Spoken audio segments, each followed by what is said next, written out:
秋の千葉で愛車の売却価格を知るソロキャンということで、久々にバイクでキャンプにやってきました。でですね、今回カチ X っていうサイトを使ってですね、このうちの愛車ですね、ボンネビル T120 の販売価格がですね、割と正確に分かるっていうことで、このサイトかなりね、ちょっとバイクの買い取りとかに関して革命が起きたなと思ってますんで、ちょっとね、後ほど査定の方をしていきたいと思います。まずはセッティングしていきましょう。本当に結構秋も深まってきましてね、ただこの日はそこまでむちゃくちゃ寒いっていう感じでもなかったんで、まだバイクでね、その冬のフル装備とか持ってこなくてもいいぐらいの感じでしたね。ただ来たのが割ともう夕方ぐらいから来たので、ちょっとね、やってる最中にどんどん暗くなってきたんですけど、これテントが前回使ったまんまでね、干さずに収納したんで、まだちょっとフライシートが濡れてるんですけども、でガチャガチャとね、椅子とかをセッティングしていきます。これバイクでのソロキャン、下手したら1年ぶりぐらいかもわからないですけどね、すごく楽しみです。どんどんセッティングしていきます。はい、でですね、今回は肉焼いてガーリックやライス食っていきます。でですね、焚き火しまして、一旦ちょっとね、セッティングできてホッとしたんで、先ほど言ってましたこのカチ X を使ってのバイクの買い取りやっていこうと思います。これがね、これも査定から買い取りまでなんとネットで完結するんですよ。これすごくないですか？で大体結構ね、自分のバイクいくら今売ったらいくらぐらいするんだろうみたいな思ってネットでやると、本当にざっくりとした売却価格しか出てこなくって、しかもですね、なんか業者からいろんなもう電話だメールでいっぱい来たりとかすることになって、でめんどくさいなとか思いながら、結局ネットで出た買い取り価格よりも、なんかここがちょっとこうだからちょっと減額になりますとか言って、最初聞いてた価格より全然低いみたいなことになったりとかしがちなんですけど、このカチ X かなり正確に出るらしいです。でネットで完結する、これめちゃくちゃいいなと思って、とりあえず一回使ってみますね。まずはスマホとか PC でカチ X って検索して、カチ X のホームページ飛んでください。こんな感じになってますね。ネットで完結、バイク売るならカチ X ですね。でこれでも情報を入れていきます。そんなに多くないです。でうちのバイクがトライアンフなんで、バーっといってトライアンフ選ぶ。ちょっと待ってくださいよ。これね、トライアンフっていうか、このニコバッカーとかバジャジとか、割とねマニアックなメーカーまでちゃんと網羅されてるんでいいですね。でうちのバイク 1200cc なんで 750cc 以上で、ボンネビルブラックエンジンというね、ちょっと、特別なモデルになっております。で走行距離ですね、3000ちょいなんで3000から4999っていうのを選びました。で名前とか入れていきます。得意、よしみ、これひらがなで入れてください。で個人情報なのでカットします。でですね、メールアドレス入れまして、で査定スタートでですね、これね、あとワンステップで、完了するということなんですけれども、一旦この段階で下見てください。直近3ヶ月の平均落札価格っていうのがね、ざっくりとした値段が一旦ここで まず分かるんですよ。これいいですよね。ただ僕のモデルがちょっと特殊なモデルなんで、直近3ヶ月取引がなかったみたいでちょっと値段出ないんですけど、大概のバイク多分出ると思います。こちらの会社もうすんごい数取引されてますんで、一旦ここで、ざっくり価格を知ることができると。で査定開始、はい、でここから写真ですね。このバイクの愛車の写真をですね、何枚か撮るんですけれども、僕もですね、撮ってきました。パシャパシャと。そんなにたくさんじゃないです。まず前面で、後面後ろですね、で左右で走行距離ですね、それメーター移して、で車検証とか移します。で下行きます。で傷、サビ、へこみ、これ僕ないんで写真載っけません。でカスタムしてる部分ですね、そこの写真を載っけていきます。こんだけです。写真そんなにたくさん載っけなくても大丈夫です。でですね、下に行ってナンバーの登録状況、大体の人ナンバーあると思います。ナンバーありで、エンジンの状態とかですね。でうちのは会長なんで会長ってやります。ほんで転倒歴、事故歴、これもですね、立ちこけとかある人はある。で私ないんでなしで、メーターの交換減産歴も私なしで、この愛車の説明っていうところにですね、割と多分詳しく書いた方がよりはっきり値段が出るんでいいと思うんですが、僕の場合はですね、バンス&ハインズの車検対応マフラーに交換していますと。で、シートがですね、他社製の赤いレザーシートに交換しています。で、上記2つのノーマルパーツがあるっていうの、これも書いた方がいいですね。で、書類上のバイク所有者とか、ローンの返済状況とか、で、手持ちの原本書類とかをチェックしまして、査定に進む。で、回答 OK と。で、そうするとですね、こういうの出ますんで、で、マイページに行くと、まだこれすぐなんでまだ入札されていませんというこういう情報になっています。でですね、これがすごく正確な値段が出るんで、一応この23時間という、1日弱ですね、待ち時間あるんですけど、その分割とかなり正確な、売値が出るということになってます。で、この価値 X がすごいのがですね、じゃあ僕のバイク査定に出しますってなったらですね、この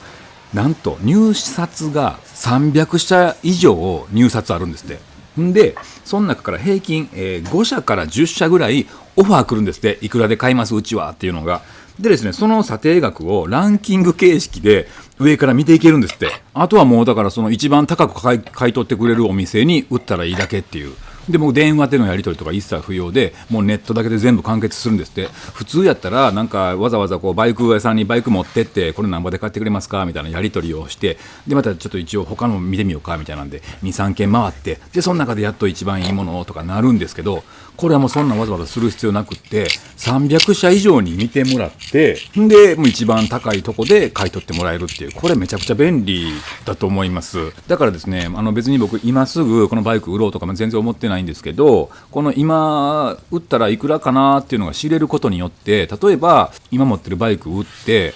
それを元手にしてあとじゃあ 2,30 万足したら新車買えるなとか、そういう計算が立つっていうこと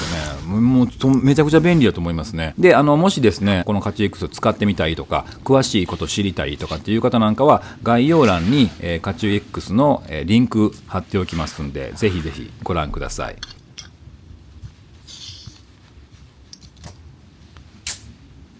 ではでは肉焼いてご飯食べていきましょう。今回ねこっちでガスのやつでお米炊きます。でちょっとお酒いただきます。今回はもうこの日はもちろん後ろに貼ってあるテントに泊まっていきますんで、お酒飲めます。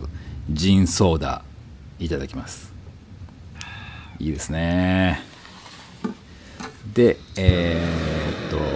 スティンでね、メスティン炊飯していきます。肉カットしていきましょうね。これも今回はもうほんまシンプルにニンニクと、塩コショウだけで焼いていく。でもニンニクは別で焼くか。ガーリックライスをやろうと思ってるんで、それ用にニンニクを一応切ってですね、もうシンプルに肉は塩コショウだけで焼いていきます。ちょっと一旦火が消えたんでね、もう一回つけて、網なんですけどね、これ微妙にちょっと網がちっちゃくって幅がちょっと足りひんからどうしようかなと。ここやったら直火すぎんのかなと思ったけど、この薪の火なんで一定じゃないんでね、割と弱まってきたらもうぐらい近くてもいいんですけど、お米のね匂いを確認して炊けたなってことでいかがでしょうか。非常によく炊き上がりました。やっぱ15分以上浸水してるとすごい綺麗に炊き上がるんでね。でコジパンミニの方でフライパンですね、これでガーリックライス作っていきます。バター塩コショウガーリックライスですね。もうニンニクたっぷりです。もうこれ次の日が確か休みだったので、もう誰にもそのニンニク臭を嗅がれることもないと思ったんで、私はもうがっつりガーリックでいってやりましたけどね。バターも2ケいってね、結構たっぷりめに。でもこれバターもあんまり焦げすぎると色変わってくるんで、いい頃合いの時にご飯投入。今回ねご飯1合炊いてます。1合やったかな、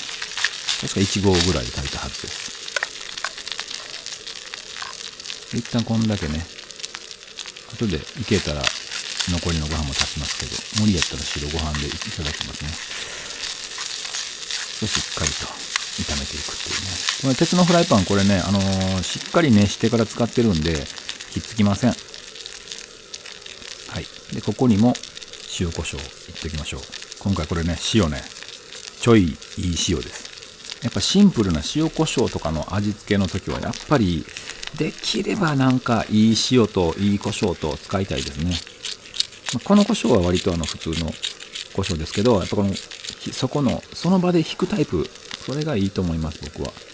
で一応なんか青物が欲しかったんでネギですね。ネギ入れて炒めていきましょう。もうこの段階でもうすんごいいい香りがしてまして、しかもね、この日僕朝になんかちょこっとパン食って以来何も食べてなかったんで、めちゃくちゃ腹減ってましたから、たまらんですよね。ジュージュー言う音もいいですよね。ちょっとネギをね、もうちょっと足します。やっぱどうしても火入るとね、ネギもちょっと縮まってくるんで。で、ご飯がね、まだフライパンの上に乗っけれそうだったので、もう全部、ちょうど1合弱ぐらいかな。いや、半合やったかな。0.5 合やったかもわからない。まあでも結構ね、こじらせパンミニでもね、割と炒めることができます。ちょうど1人前ぐらいでちょうどいいかなと思いますね。はい、しっかり炒めて。本当でもね、バターにもちゃんと味があるし、で、ニンニクも入ってるから、もう塩コショウだけで割と十分ですね。まあ、欲を言えば少し醤油垂らしても美味しいんですけど。さあ、完成いたしました。いかがでしょうか。美味しそうですよね。もうこれはこのフライパンからもうまんまいただこうと思います。で、肉。いい音してますね。よりどうぞ。この炎に包まれる肉。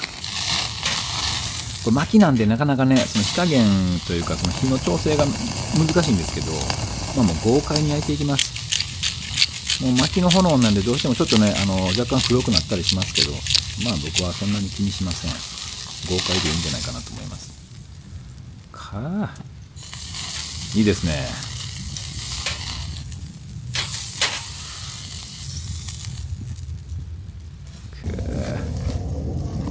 ちょっとまな板ね拭くためにいつも僕ね新幹線乗った時にいただくウェットティッシュを貯めてるんですよ。これがいい。キャンプでよく使える、うまいこと使えるんですよね。しっかりしてますからね。こうね、ところどころでまな板とかきれいにしておくと最後洗う時楽なんで。さあ肉焼けました。でちょっとねガーリックライスの方を一旦軽く熱して保温紙というかもう一回火を入れながら、さあ見てください。これ結構いいですね。火の入り具合ね。レアもしくはミディアムレアぐらいの感じでちょうどいい感じに焼けたと思います。ほらね、これいいですよね。薪の炎で焼いたにしては結構いい。いただきます。これもほんと塩コショウしかしてへんのにね、この素材の味をいただくっていうのがね、とても美味しいですね。でなんならそれ以上にこのガーリックライスよ。肉がメインかと思いきやガーリックライスがメインだな、これはな。なんかちらっとカメラ見よったな今。いやほんとね、やっぱこの焼いた肉とこのガーリックライスっていうのはめちゃくちゃ相性がもうすごいですもんね。で割とこの2つともこの酒が合う。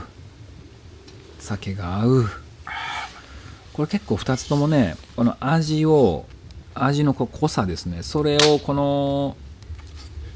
若干ほんの少しだけ薄めにすることによって、この素材たちの味をしっかり際立たせる、素材の味が分かるように私今回作りました。ニンニクの味、お肉本来の味、そういうのをただこうと。ちょっと途中ね、ちょっと冷めてきたら軽く炙ったりなんかしながら、これからやっぱり秋冬になると外気温が冷たいんでね、焼いたお肉もね割とこれすぐね冷たくなるんですよ。だからこうやってねちょっとこう足したりしながら、